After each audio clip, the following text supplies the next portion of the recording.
Welcome everybody out to Money Matrix. We're on session 3.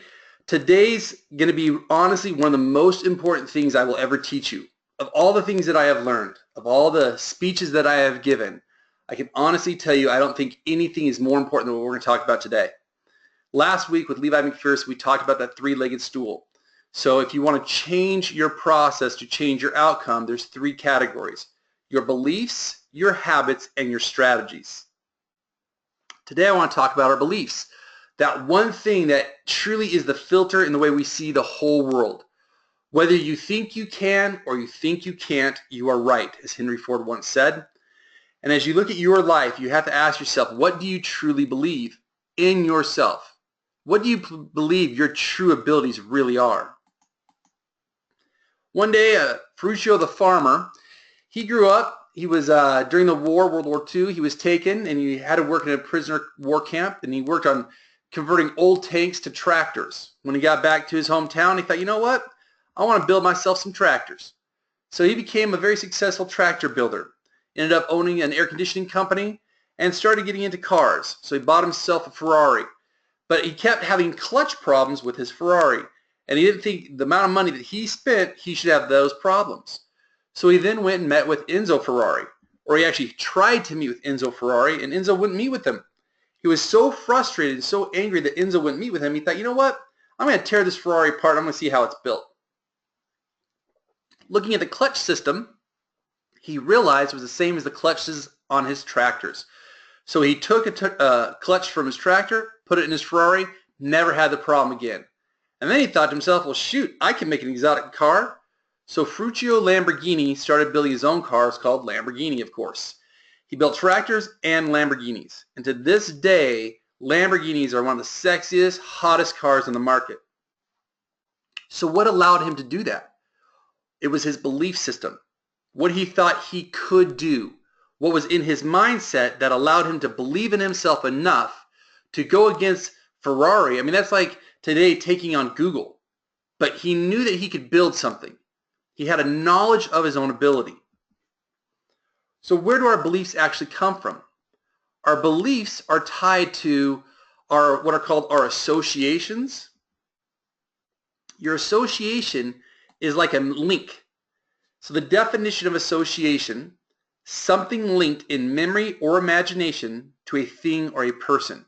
So everything that you believe about yourself, everything you believe about your business and your ability is an association. It's linked to something else. So think back, or actually think about your favorite food. What is your favorite food? For some of you, it might be Italian. Some of you might be sushi, hamburgers. Whatever your favorite food is, that is an association to that food. Think of your favorite band.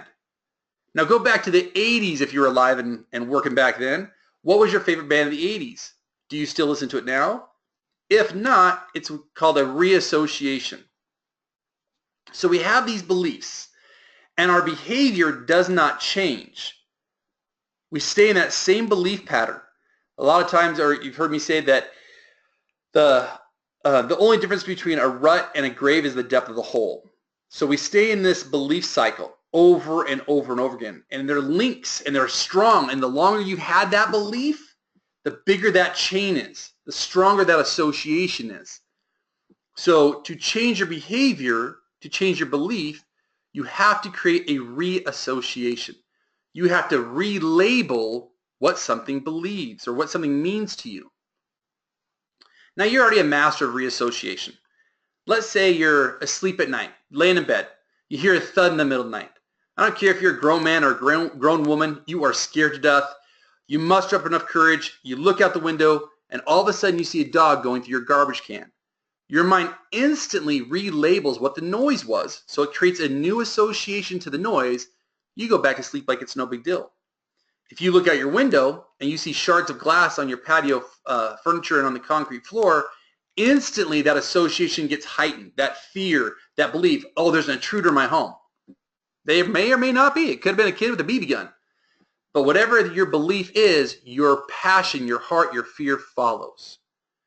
So some of us, and I would like to say all of us because I know it's true, all of us have limiting beliefs. Those are those associations we have from our childhood.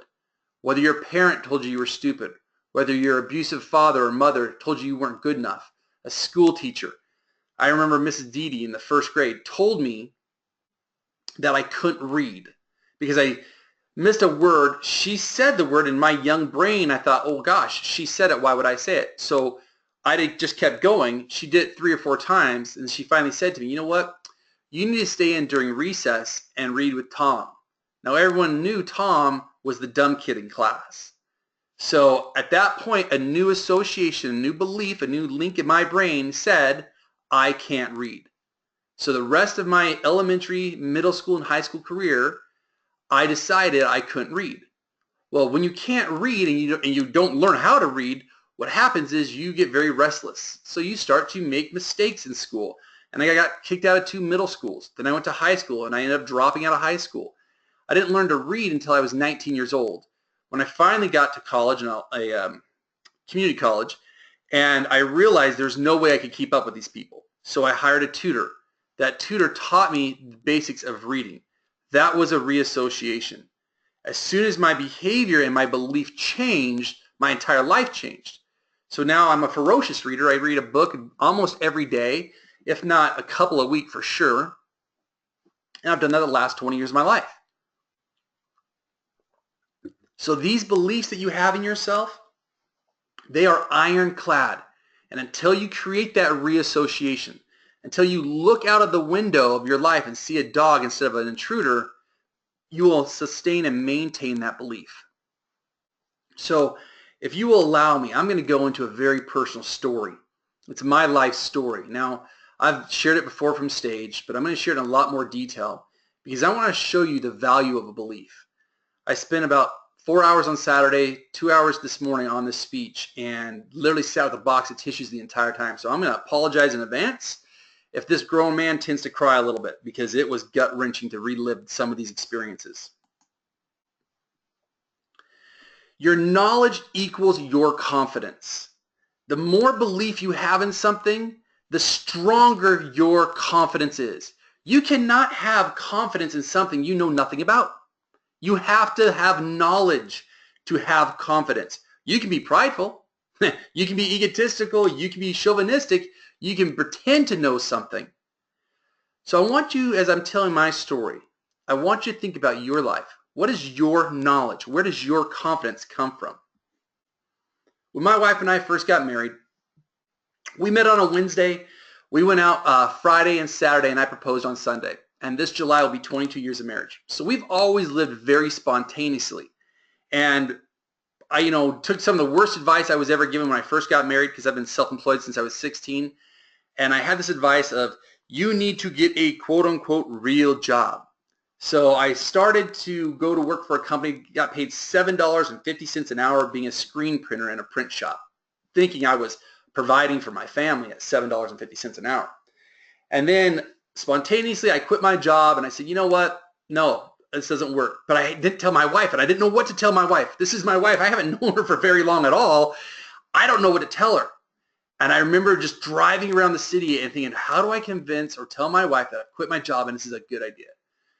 So I got home, I told her, and she said something that forever changed my life, her life, and our family's life. And it was this: it's about time. Now you can go do what you really want to do. Those simple couple words forever changed the future that we had. And I decided to start a company, Juggling Sticks. And I'd go to fairs and festivals and Renaissance shows. And then that, from one thing led to another thing. We built this enormous toy company. We sold it by age 23. And then I got to go work for Ohio Art, the Etch-a-Sketch company. I became a toy designer in Cleveland, Ohio, and Bryan, Ohio, and got to go to New York and work at Toy Fair. And it was just this incredible opportunity. And in that process, I came back to my hometown and my roots and met up with 2 other business partners, and we took a patent and we took this company to the public process. And by age 26, I was a millionaire. So I thought, man, life can't get better. This is perfect. This is sitting on the beach, drinking pina coladas, virgin of course, but I'm having a good time, and life can't be better. Then life tends to throw us a couple punches we're not ready for. 1999-2000, stock market crash. I had sold my shares We were just about ready to go through the public process to take our company public. Took my shares, I sold them to my two business partners. Took that money and started day trading, losing $10,000, $20,000, $30,000 a day. Then my two business partners ended up filing bankruptcy. So the money that they were going to pay me that I was going to live on to start my next venture was now gone. Then I got a call that changed my life. We had a 6-month-old son, and my wife called and said, we're at the hospital. Get here as fast as you can. And I think I broke every physical speeding record on the planet to get there. And I got there and I see my son, who's 6 months old, who was given the wrong medication by the pharmacist. The medication was for Parkinson's disease. From his belly up, his chest was as red as I've ever seen a human body. I mean, I've seen bad sunburns. I have never seen, all the blood was in his heart. His heart was racing at 220 beats per minute. From his waist down was ghost white. Did not look like he had an ounce of blood in his body from the waist down. I remember the doctor coming in and telling us that if we had the ability to get through the night with him, he might live. And I remember begging God, take me, not him. Take me, not him. Don't ruin my life. Do not take my son from me this night. And I remember being in that hospital, my wife holding his hand, and I just sat in the corner just shaking. And I just remember, what the hell has happened to me? How did I get to this point? We were living in my parents' unfinished basement. We had gone from a 4,200 square foot home in a private community with a home theater. We had 2 homes. We sold one home. We rented out this one. We went to my parents' basement, and then lo and behold, I get that call, and now I'm at the doctor's office. And I thought, you got to be kidding me. Yeah, there's no way. And I remember then getting through that night. He survived. Took him home. Watched him every night. I don't think I slept for a week. We took all of our possessions from a 4,200 square foot home and put them in a 10-foot by 12-foot, makeshift bedroom my parents had in their basement. So 120 square feet. We had his crib, our bed, and my office. And we sat in that room every single night for 6 months trying to get back on our feet. I remember the bank called me one day and said, Mr. Woodward, if we combine all of your bank accounts, you have $4. What would you like us to do? And I sat there I laughed. I said, I can't even buy my kid a Happy Meal, man. Do whatever you want. I don't know. And then the creditors started to call because my business partners had filed bankruptcy, even though I had a contract and sold all the assets, all the machinery, everything to them. They started coming after me. And there was a gentleman who reached out to me, and this is why relationships are so important to me, because my life has been saved by relationships. Reached out to me, said, you know what, you've done well in the past. I know you're down the dumps. Why don't you come and do some marketing for my company? Why don't it was like $15 an hour. And at that point, it felt like, lifesaver. And so I started doing marketing for his company. It was a real estate company. And I went and got my real estate license. And my wife at that time decided she was going to get back to what she knew, and that was processing loans. She bought what was called Point Software. That was $900. We had to put $900 on a credit card, and it might as well have been $1 million. We had nothing left. We didn't own a car. We were down to nothing. In fact, the only thing I had for transportation was a scooter that my dad had in his garage that I had when I was 16 years old.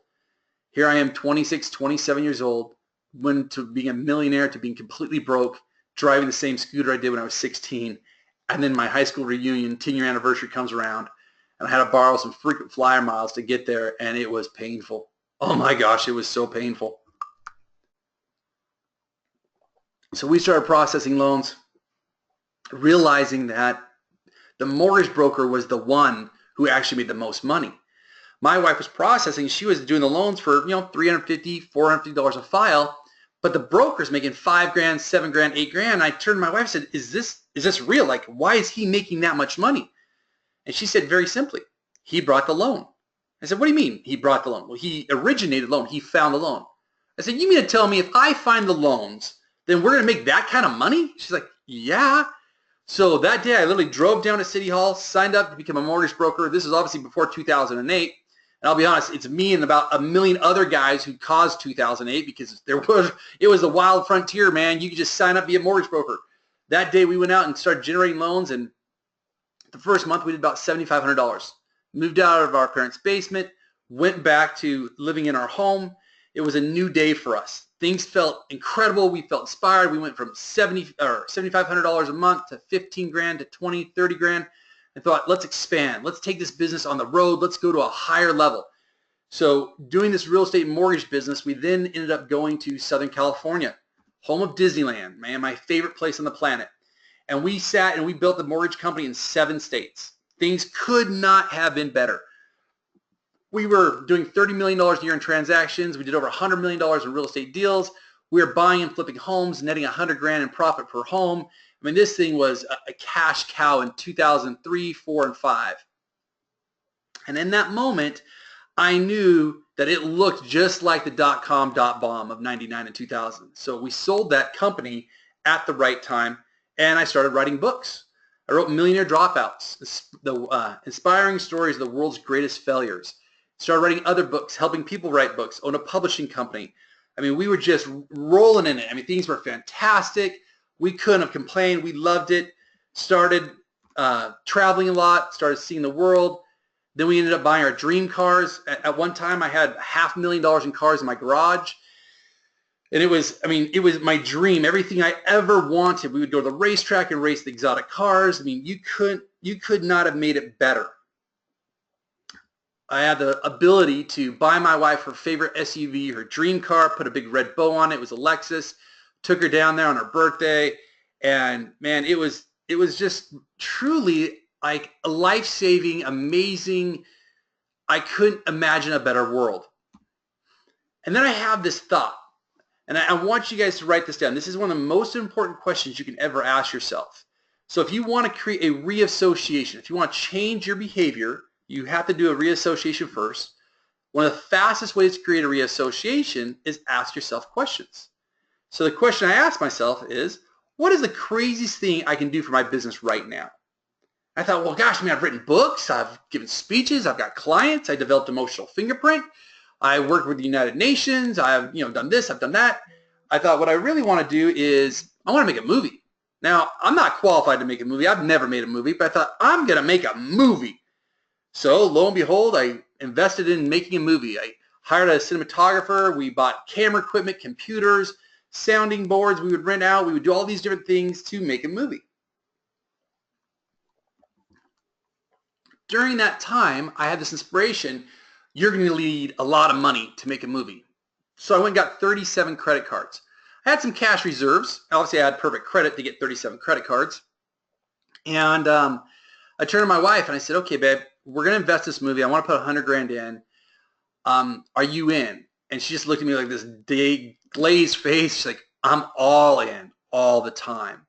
So we ended up blowing 100 grand in probably the first 60 days.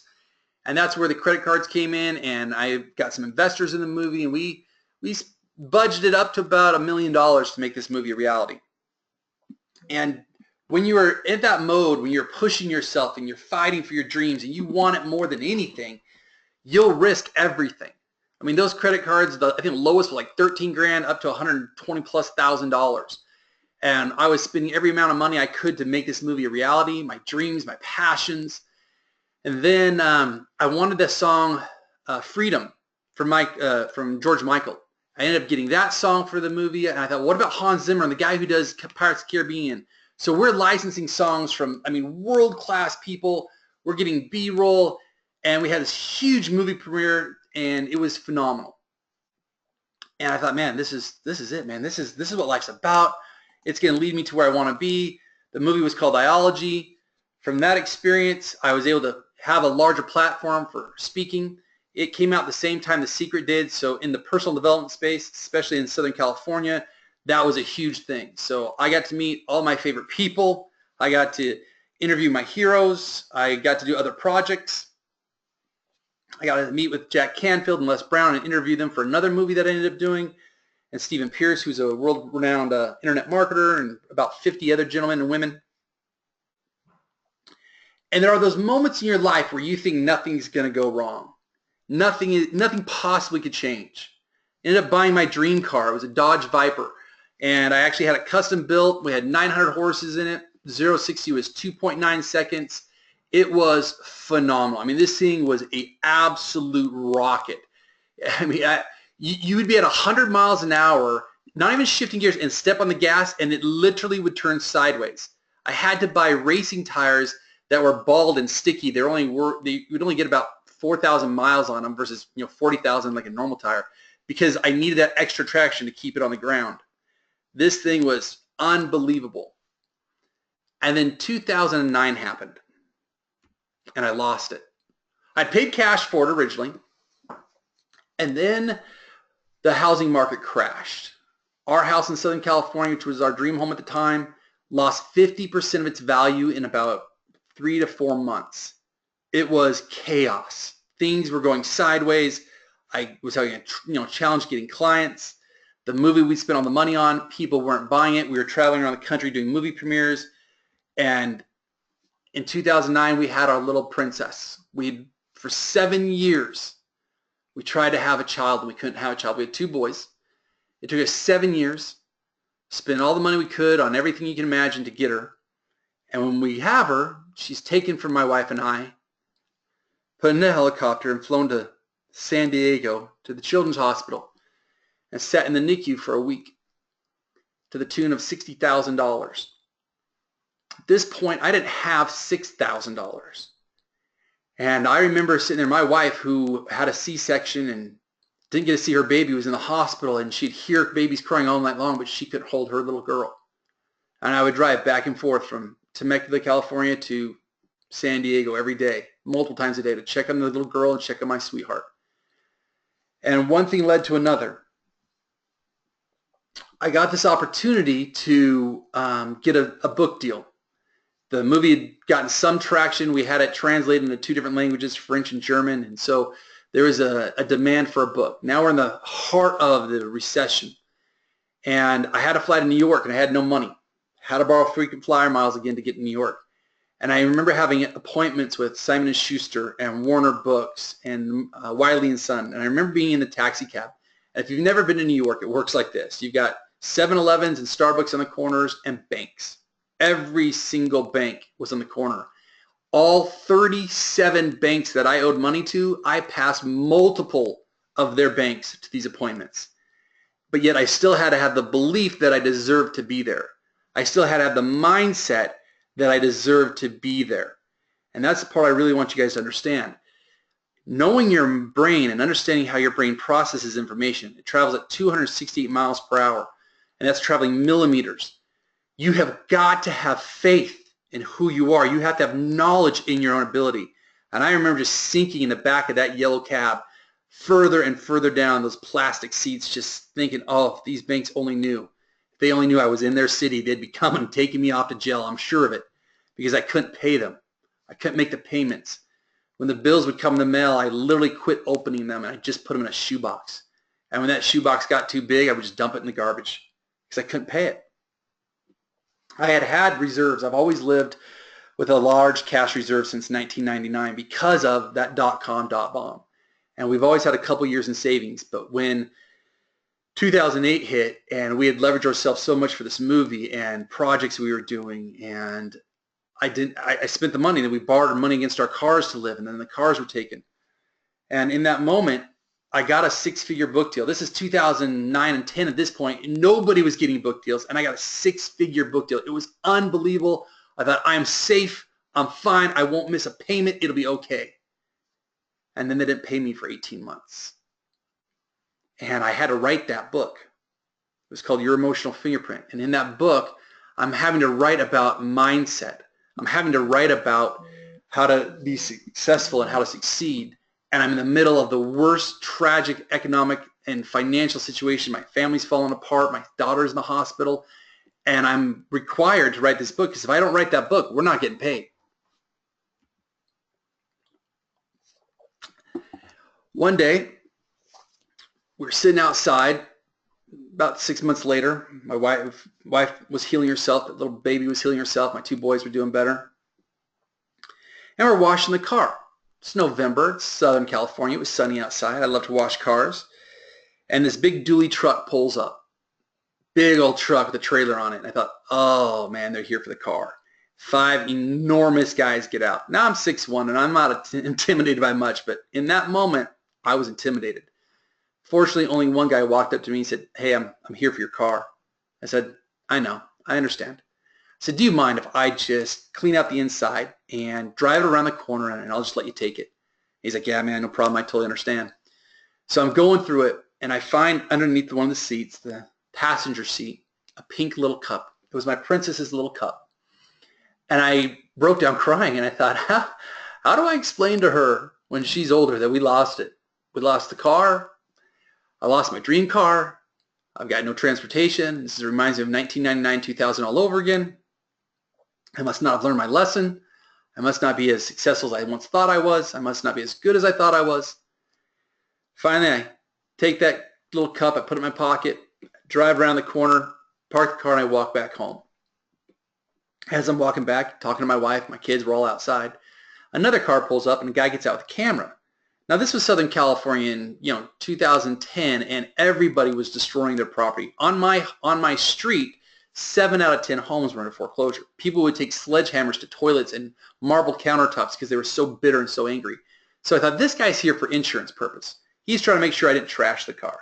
I said, "Oh, if you're here for the car, I totally understand. The guys who are repoing it are right around the corner. Feel free to just go take the pictures. I'm sure you can catch them. They're just around the corner." And he looked at me in just this complete daze. He said, "I'm not here for your car. I'm here for your house."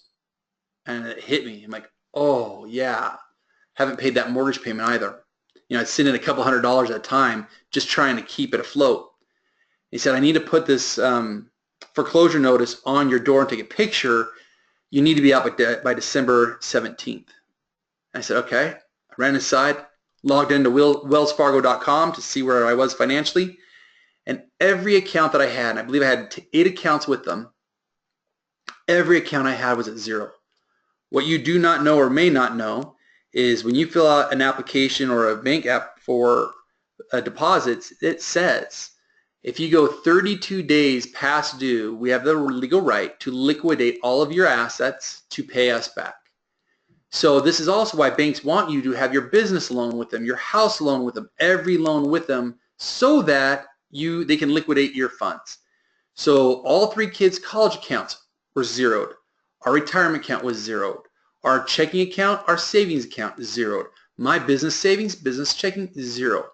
Every single ounce of money we had was taken. I walked upstairs and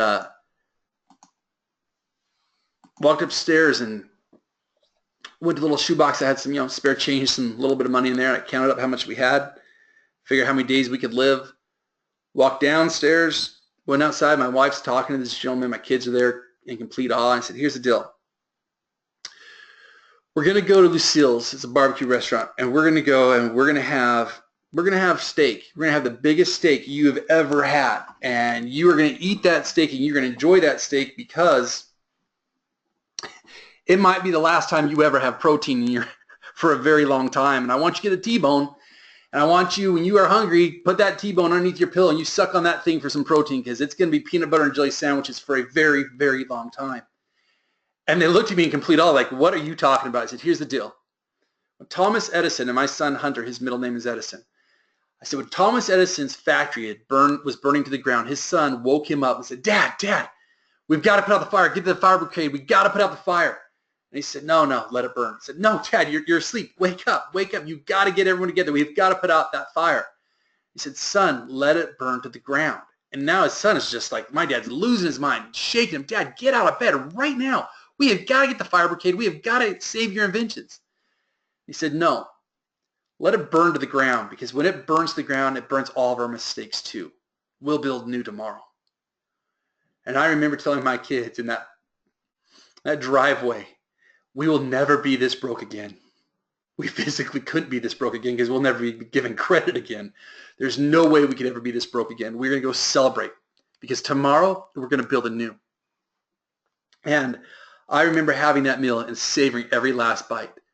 And the next day we went down to get food stamps. Now I'm a proud man. I'm a proud American. My ancestors built America. My great-great-great-great-grandfather and my wife's great-great-great-grandfather were both on the Mayflower together. I've been here for hundreds of years, and I have paid my taxes and I have paid my dues, and I could not bring myself to get food stamps until I saw my children. And I knew I didn't have the ability to provide for them. I knew that I didn't have it in me to give them what they needed. I knew I had to write that book, and I didn't know it was going to take 18 months to get the check. I just kept praying and hoping that that day or that week it would come. And I remember being at the food stamps line. I remember sitting across from this gentleman, and I was shaking. I could not sit still. And he reached across that little partition and grabbed me, and he said, "You're going to be okay. You're going to be okay." He said, "You paid your taxes. This is just a savings account you didn't know you had. It comes from your taxes. You're not going to be on it long. You're going to pay your taxes again. You're going to repay it." And I remember him talking to me, and he said, "Okay, here's your first check." And it was like $550. And I'm not kidding. It felt like $1 million to me. He said, "I want you to go to Costco. I want you to get the biggest, baddest, awesomest filet mignon you can find. I want you to have one great meal, and then I want you to clip coupons and save every penny you can of this to hold you out as long as you possibly can." And I remember looking at him. I said, "I'm coming back for you. When I get back on my feet, I'm coming back for you. And I'm going to hire you, and you will be my first employee, and I'll pay you whatever you want." And he just smiled and he nodded. He said, "Okay." And we were on food stamps for probably 6 months until that first check came in. And I remember calling him up. And I said, "Hey, man, you remember me?" He's like, "Yeah, I remember you." And I said, "I'm here to get you. I want you to come work for me." And he just, I could hear him smiling on the other end of the line. He's like, "I'm okay." I said, "No, you don't understand, man. You saved my life. You gave me hope, and I had no hope left. I had nothing to believe in." I said, "I want you to work with me. I'll double what you make right now." He said, "That's okay. Because I've been where you are. I used to be on food stamps. And now I get to be here. This is my calling. This is my job. This is my way to give back." And he would come work for me for any amount of money. And I thought, he's a savior. He's somebody who saves people who are down and out and depressed. And it was a beautiful thing. And we stayed in contact for a couple of years. And I had an opportunity to be in the cover, or in the book, the magazine, the Personal Development magazine. At that time, my company was called Law of Importance. I was on the front cover of the magazine. It was phenomenal. It had won a bunch of awards. It was passed around the world. Every personal development guru was reading it. And I remember that one time we'd go to Winco because it was the cheapest groceries we could find. And I'd always go at midnight because I didn't want to use my EBT card and have people see me. So I'm there, at midnight. You're not dressed very well, probably in sweats and t-shirt. My hair is a mess. I'm using my EBT card, and I look behind me because a guy called me by name. I'm like, "Oh crap, who's here?" I look over, and it was the owner of the magazine. And I thought, "You got to be kidding me. He didn't even live in my state." And I said, "What are you doing here?" And I'm putting my groceries away as fast as I can, make sure there's no imagery of anything that had to do with food stamps. And he's like, "Oh, I'm just in town. I'm visiting some family. I didn't know you lived down here." And he walked me to my car, and my car was a jalopy because I had to borrow money from my sister. I mean, oh my gosh, he's gonna see behind the curtain. He's gonna see who I really am. He's gonna see that I'm flat broke. And I thought, what are the chances of that? Then I'm with a buddy of mine who I've helped coach his family, and we're over nachos. We're just having nachos. I'm telling him about this idea. I want to do this infomercial. I want to take the emotional fingerprint. I want to put it into a card system. I want to invest in this infomercial. He said, "Well, how much do you think it'll cost?" I said, "Oh, it's going to be about $500,000. He said, "Really?" He said, "I'm good for $250,000. I said, "What do you mean?" He's like, "Well, I want to invest in an infomercial. I've never done that. I'll give you $250,000. Let's do it." I'm like, "You got to be kidding me." I'm like, "Are you serious?" And he had no idea how destitute I was. And that's, people say about fake it till you make it. I don't know if it's about faking it till you make it or just faking it so nobody knows what you really are. I've never been able to figure that quote out. And all I knew is that I had to produce. I had to make this infomercial. So we make this infomercial. We spend about $117,000 in about a 90-day period of time. We're hustling it. We got some money from groceries. I'm thinking, fine, we're great. We've invested in the book. Nothing could go down from here. invite he and his wife to come over when the infomercial aired. Of that $117,000 we spent, we got 9 orders. That's the equivalent of about $15,000 per unit that we basically paid them to take out of our hands. We ended up spending all $250,000 to no avail. Couldn't get it to work. We did 3 separate infomercials, spent $250,000. At this time, we actually started selling furniture. This is our dining room table. It was a gorgeous dining room set, and we had to sell this to get by. One day, my wife, we sold the barbecue in our backyard, a marble barbecue set, just to be able to have groceries, to be able to survive. One day, my wife's crown broke. It's $3,500. It felt like $3 million. And we had this gorgeous bedroom set. This is actually our bedroom set. I think we spent like 12 grand on this bedroom set. It was unbelievable. And we had to sell it for $3,000 just to be able to put her crown back on her. We couldn't use that money for food. It had to go to fix her tooth. And I remember the people who came and got it. The sweetest, kindest, I didn't know them, it was on Craigslist. I didn't know them from anywhere. And they heard our story. They knew what was going on. They said, you know what, we have this house that we haven't been able to rent. If you want, you can live in it for free for a couple months just to get yourself back on your feet. These are complete strangers. I can't tell you how wonderful people are, how kind they are, how generous they are. If you believe in humanity, or if you don't believe in humanity, let me just testify to you, people are amazing. We didn't take them up on that offer. We want to stay. And we were just about ready to be foreclosed on the home. We were completely out of money. And I remember thinking it was Christmas time. We got an extension to go past December 17th. And I remember taking the internet and my kids, my laptop, I sat down and I said, here's the deal, guys. I went on to Craigslist under the free section on the right-hand side. I said, anything on this section you can have, if it has to be in the free section. Yeah, Dad, great. Like I said, I borrowed money from my sister to buy a car, this little jalopy. We drive around from neighborhood to neighborhood to pick up people's junk to wrap for Christmas. And if you've ever driven down your neighborhood, you see someone's garage door open and you have like boxes and just junk to the ceiling, that is what it looked like Christmas Day. We've never had more presents before or since. And I call it our Craigslist Christmas because all we had was the generosity of other people. We had no store-bought gifts. It was everything free. I remember my son at that time, gosh, what had he been, maybe 8? And he was big into reading. And so somebody had Choose Your Own Adventures, and this guy had collected, I think, 256 books, and we had those there wrapped up. And it was one of the greatest Christmases we've ever had because it was by the grace of God and by the grace of other people. Then my sweet little son, my middle boy, got scarlet fever, and for 2 months was in and out of the hospital. Couldn't figure out what it was. Emergency room after he'd have his chest would turn bright red with like zits and scales, and everything was so destructive on his body, and we could not figure out what it was. Hospital after hospital, bill after bill. It was so exhausting. I didn't know what to do to help him. Finally, we found a specialist who had his generosity, was willing to look at him and take care of him and correct the issue. My other son, who the 8-year-old was, I think, in 4th grade, and he wanted to make some money. He needed some money, and I didn't have anything to give him. Couldn't give him money to buy toys. Couldn't give him money to do chores. And so we had this little book called Mini Weapons of Mass Destruction. So you know what? Why don't we make some, we had the pens and needles and straws in our house. Why don't we make some toys that you could take to school and sell them?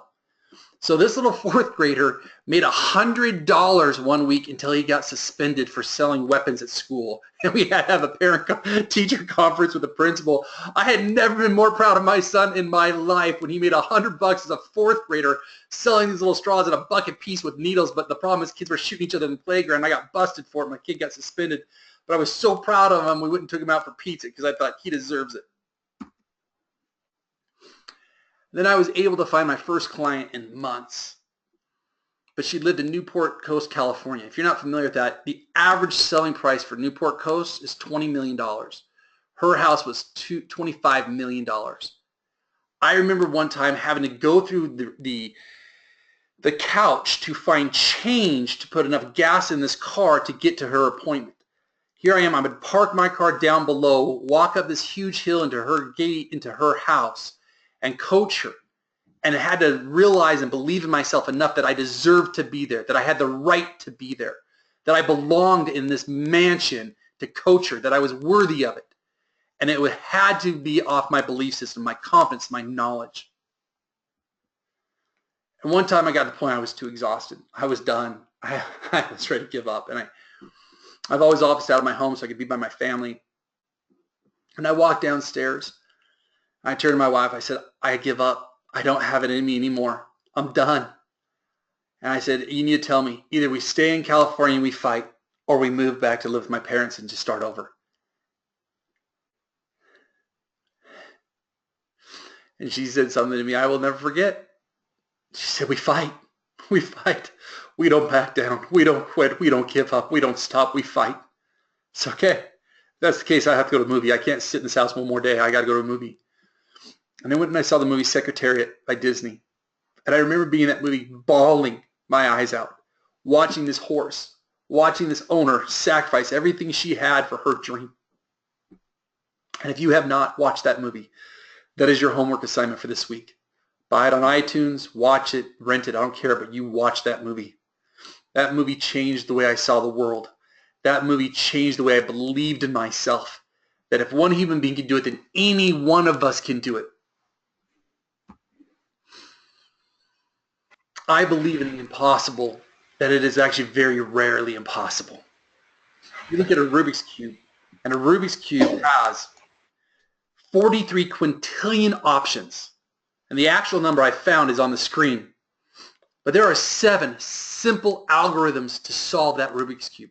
I had the same Rubik's Cube for 10 years, and I could not solve it. I could get the colors on the top, and that was it.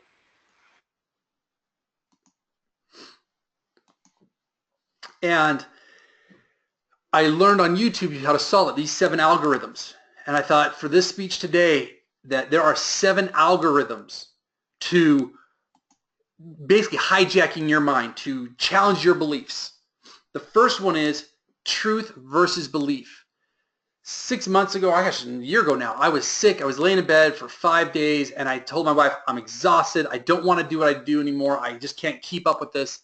And her loving tone, she said, is that the truth or is that just your belief? I thought, I don't know. I said, let me challenge that.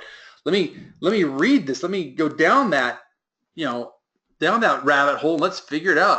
I have no idea. And so I looked and I researched the word truth. Truth means factual. So the truth is right now it is overcast outside. Where I live, it is overcast. The sun is behind clouds. That is the truth. Whether or not I think is warm or cold, that is the belief. So whatever pants, dress, skirt you're wearing pants. That's the truth. Whether or not they are comfortable, whether or not you feel you look good in them, that's the belief. So you want to change your beliefs, you better challenge them against truth. You shall know the truth, and the truth shall make you free. When you understand truth, there is no fear in truth. There's no fear. The truth is, as an entrepreneur, there are days you are going to make money, and there are days you are going to lose money. It is the belief that I can't do it one more day. That's a belief. Your fears are a belief. Your anxiety, your depression, those are all tied to belief. They are not tied to truth. When you rely on truth, you can do anything. So look at what is the truth of being an entrepreneur, a real estate investor, an employee, a father, a mother, a son, a daughter. What is the truth? You rely on that and you'll be amazed at how much strength you have. The second thing is look for consistencies. What is not going to change? In marketing, we always talk about what's going to change. What's the newest gadget to market? What's the newest app I got to download? Cancel that out. What's not going to change? What's not going to change is everyone needs shelter. Everyone needs food. Everyone needs love. Okay, so can I create a business model around what's not going to change? If you can do that, you'll always succeed. So even though I was broke and destitute, I knew people still needed coaching. I knew people still needed to have a mindset shift, a reassociation to get their business to that next level. I was in that moment where I needed to get to that next level. And if you keep pushing and you stay with what's consistent, you come out the other side winning. Next, kill comparison. Stop comparing yourself to other people, including your past self. The fastest way to be miserable, the absolute quickest, shortest distance from being happy to miserable is comparing yourself to someone else. The issue with social media is people do it every single day. They consistently and constantly compare themselves. I'm not pretty enough, tall enough, short enough, skinny enough, fat enough, good enough, rich enough, tall enough, all because we're comparing ourselves to other people. That reassociation, we're relabeling what we think of ourselves, our behavior changes. We start to self-medicate. We start to do things that harm us. We start to not make the phone calls, ask the people, ask for the sell, because we're comparing ourselves and we don't feel worthy. Measure what matters. Look at your life and say, what actually matters, and measure that. The weight on a scale does not matter. The money in a bank account does not matter. What direction are you heading? What are you learning? How healthy do you feel? Can you run up the stairs without panting? Are your joints working? Is your blood pressure okay? Those things matter. But the number on a scale and the number on a bank account, let me tell you, they don't matter. The number one thing I see in adults, every client who's come into my office or I've coached one-on-one has this number one singular issue combined. They quit playing. They got so busy building their business that they quit playing. So I believe in fun sizing. Not a huge fan of exercise, but I believe in fun sizing. If you need to go out, you need to be doing something physical, do something fun. So exercise and fun is fun sizing. Go kayaking, go swimming, go mountain biking. Enjoy this world for what it is. You look at a 3-year-old, they're not on antidepressants because they play. Not because pharmaceutical companies don't want to sell to them. It's because they don't need it because they're playing. What makes you think you're any different than a 3-year-old? You're not. Go out and play. Find new hobbies. The opposite of play is not work, it's depression. So go out and play. The other thing you need to do is you need to prime your brain. So think about a pump. Back in the 100 years ago, you'd go out, you'd have to prime that pump. You'd pump it a couple times, the water would come out. Your brain is no different. To challenge your beliefs, to get it to a point of confidence, fill your brain with positive things. I've gone on so many media fasts I can't even tell you, where I'll say no television, no electronics for 30 days other than what's required for work. That is a great reset to get your mind back to normal. Prime it with good music. When Michael Phelps was in the Olympics, the guy here in the yellow jersey, he was his competitor. He was teasing him, dancing in front of him. Look at his facial expressions. There's tons of memes online about this, but he was priming his brain. He set a world record that day, destroyed his competition because he was mentally prepared for it. Next is visualize. Role play in your mind your day going right. Most people role play their day going wrong, and then they're surprised it went wrong. It's self-fulfilling. Visualize your day going right. Visualize your day talking to people, asking for the sell. Role play it time and time again. If you do that, then it is no surprise that it pops up and it comes into your mind. The next and final last one, do the impossible. Do something that is hard for you. Try something new. Risk it in your life, your relationships, and business. If you go all in, you will change your life. Because at the end of our life, I don't ever think we're going to regret the things we did. I'm pretty sure we're going to regret the things we didn't do. Though I have made and lost 2 fortunes and I've made it back, I don't regret one day risking it. I don't regret one day, all that pain, and it was hard. I mean, even now, 8 years later, I still get choked up. It's a very real open wound for me. If I had to do it all over again, I'd have done it because I've lived. I have left it on the mat. I've given every ounce of blood, sweat, and tears for what I believe to be true to myself, to be an entrepreneur, to go for it. I have not lived in fear and doubt. I ask you to do the same. Do not live in fear and doubt. Go all in. For you, by you. And if you do that, you will never regret what you've done. But if you get to the end of your days and think, man, I wish I would have bought an investment property. I wish I would have been an entrepreneur. I wish I would have tried this. It's going to be too late. So I'm sorry I've taken up almost the entire hour. I'm going to open it up for any messages. I have a call in 7 minutes that I have to be on, so I need to be able to close it out before then. I'll take 2 or 3, 4 questions. You've got my cell number, 951-973-3408. It's 951-973-3408. Go ahead and text me in. I'll see how many answers or how many questions I can answer in the next 3 to 5 minutes. But thank you for allowing me to be passionate. Thank you for allowing me to share my personal message, because I want you to know the thing that got me through that all was my mindset. Knowing that I had the ability to keep going. Knowing that I had the ability to not back down. That I didn't want to back down. To have that fight left, that strength left. So if you have any questions, please go ahead and text me. You've got my number. I've got about 3 or 4 minutes. I'm happy to answer any questions about mindset, how to hijack your mindset, how to keep the right mindset. If you have any questions, please text me and I'll answer them for you.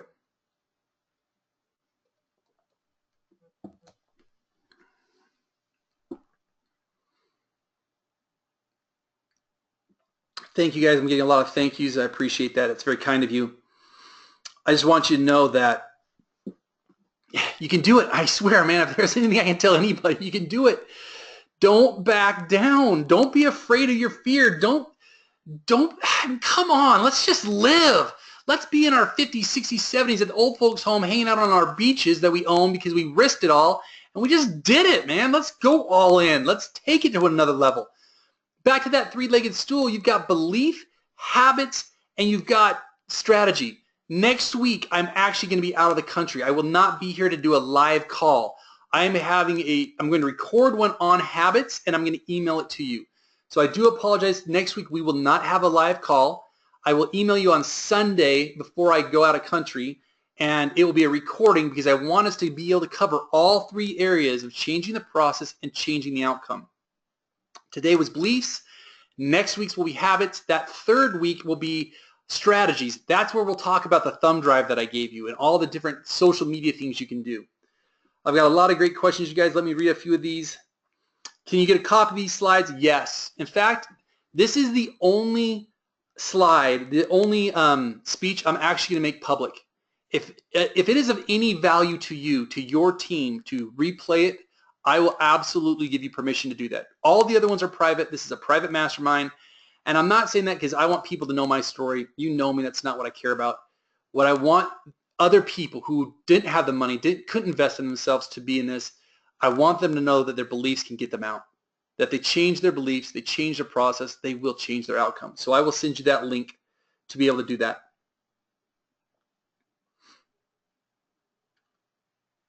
Yeah, for those of you who, I've got a couple of questions or statements that you want to solve a Rubik's Cube, go onto YouTube, buy a Rubik's Cube, go onto YouTube and type in Rubik's Cube solution. The coolest thing is, these 7 algorithms, if you follow it, you naturally finish a Rubik's Cube in 2 minutes. Like to this day, I can, without even thinking about it, can solve a Rubik's Cube in 2 minutes. And so can you. So great question here. How does someone examine ineffective beliefs? Compare it to truth. What do you know to be true? Truth's factual. So look at other entrepreneurs. Look at patterns. Look at systems and compare, am I getting those results? And if I'm not, what are my beliefs? And challenge those beliefs. I'm going to try to read these as fast as I can. Oh, here's a great question. How did your wife stick through this with you? Oh, I rarely talk about my wife without crying. The reason why we stayed together, and it was not easy on her because she did not work. She stayed home and she's CEO of the household, and she basically had to deal with whatever decisions that I made. But I never made a decision without her permission. We talked about everything. The reason, actually, to be totally honest, the reason we're out of country next week is we are going to go on a cruise as a celebration that it's been basically 10 years. We're taking our kids with us, and we're going to go mastermind the next 10 years of our life because we made it. We got through it. Excuse me. Celebrate your successes. Scale your successes. Don't back down. Keep going. Just going through some of these really quick. How did you convince yourself you're worthy to be a trainer when you were dealing with such personal issues? I had to rely on truth. I knew what I knew. I knew that I had gotten the results before the market crashed. So just that the market crashed didn't mean that my confidence in my ability crashed. No. And I guarantee you the market's going to crash again. And when that market crashes again, I'm not going to think I'm not worthy of it. I can't succeed. I've already been through 2 crashes. Let's go back to what's not going to change. What is not going to change is the economy is going to go up and down. That's not going to change. What's the truth? The truth is the market's going to crash again. So be mentally, emotionally, and physically prepared.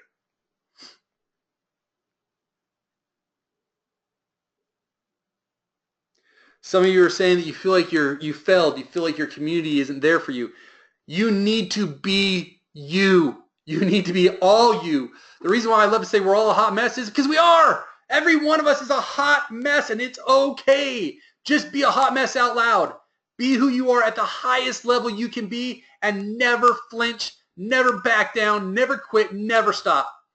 The reason why I end my calls and my coaching telling people that I love them is because it might be the only time today that you hear it.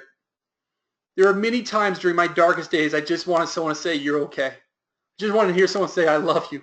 So I'm going to end on this because I got to be on a call in 19 seconds. I want you to know I love you. As a human being, you matter. Don't quit. Don't back down. Fight for every breath you have. It is the best thing you can do. I love you guys. Have a fantastic time. We will talk soon.